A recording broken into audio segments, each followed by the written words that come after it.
The idea is that we all pool our resources together to figure out how to make things better for everybody. That's the base idea. You can call it socialism, you can call it a social safety net, whatever you want to call it. So I actually don't think, and it's not just Democrats, I actually don't think a lot of Americans are as far off from some of these ideas that you're concerned about. The application of socialism in those countries that you reference obviously is very flawed. And I don't think any Democrat would say we want to mirror what some of those countries have done. But I do think Democrats are frustrated with Donald Trump and with his application of his beliefs and his values and what he views in terms of Trumpism. I think there's a definite frustration there. I don't think that giant government welfare programs and government telling us what to do is the same as a social safety net. The closest thing in our country to a socialist program, I think, is the VA, the Veterans Affairs Hospitals. That is a government-run healthcare system, and that's a nightmare. I mean, you can ask any veteran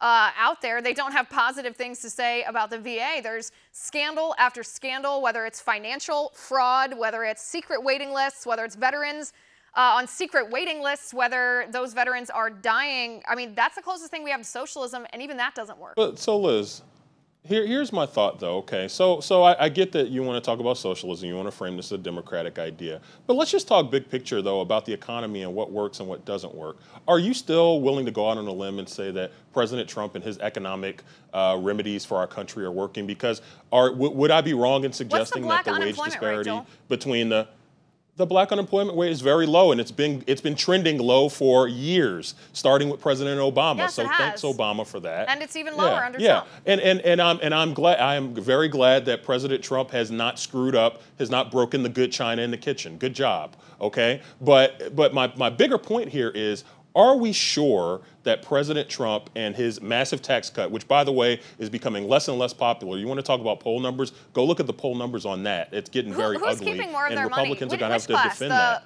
The low income, middle class, or rich people? Which people are actually benefiting the most from that? Well, I would actually argue that the top 1% is benefiting the most. That was the biggest gift to the elite Americans. Right, that's why I framed the question in that way. That's the biggest gift to elite Americans we've seen. When the top 1% has excess income, what do they do with it?